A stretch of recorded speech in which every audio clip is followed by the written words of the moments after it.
Hello everyone, welcome to my channel. This is Rishabh and I am going to read and only read for you all guys almost all the chapters of 9th ICSE. So let's begin. So let's continue the chapter बात अठन्नी की part 2.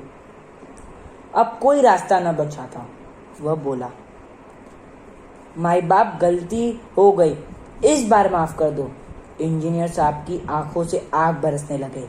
उन्होंने निर्दयता से रसीला को खूब पीटा, फिर घसीटते हुए पुलिस थाने ले गए. सिपाही के हाथ में 5 का नोट रखते हुए बोला, मनवा लेना. लातों के भूत बातों से नहीं मानते. लातों के भूत बातों से नहीं मानते का मतलब दुष्ट व्यक्ति पर समझाना बुझाने का प्रभाव नहीं पड़ता. तो हमने लास्ट पार्ट 1 में जैसे पढ़ा था कि जगत सिंह को शक हो गया था कि यह 5 रुपए की मिठाई नहीं है. तो अभी रसीला ने यह स्वीकार कर दिया है कि इसने 5 रुपए की मिठाई नहीं लाई थी और वह गिड़गिड़ाते हुए कहता है कि माफ़ कर दो मुझे, अगली बार से नहीं होगा. आंखों से आग बरसने लगे मतलब खूब गुस्सा आया.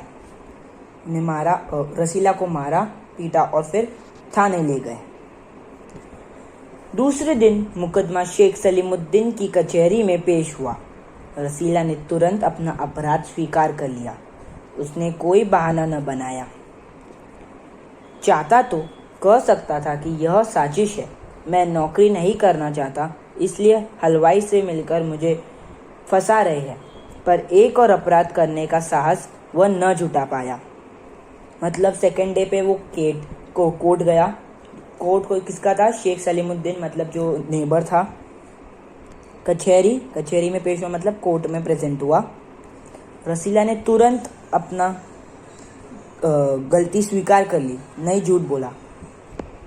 रसीला कोर्ट में यह भी कह सकता था कि यह इसके खिलाफ साजिश कर रहे हैं, पर उसमें इतना साहस नहीं था कि वो एक और झूठ बोले. उसकी आंखें खुल गईं.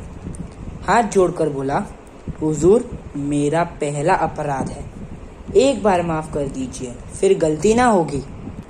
उसकी आंखें खुल गई मतलब उसकी गलती का एहसास हो गया. फिर रसीला हाथ जोड़कर जज साहब से कहने लगा कि यह मेरी पहली गलती है, मुझे माफ़ कर दो, अगली बार से न होगा. शेख साहब न्यायप्रिय आदमी थे.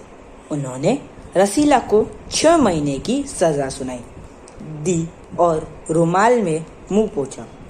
यह वही रुमाल था जिसमें एक दिन पहले किसी ने 1000 रुपये बांध कर दिए थे. न्यायप्रिय एक्चुअल में वो थे नहीं, यह न्यायप्रिय वर्ड व्यंग के रूप में यूज़ किया गया है.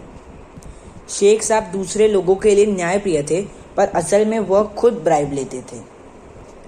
फैसला सुनकर रमज़ान की आंखें में खून उतर आया, मतलब बहुत क्रोध आया.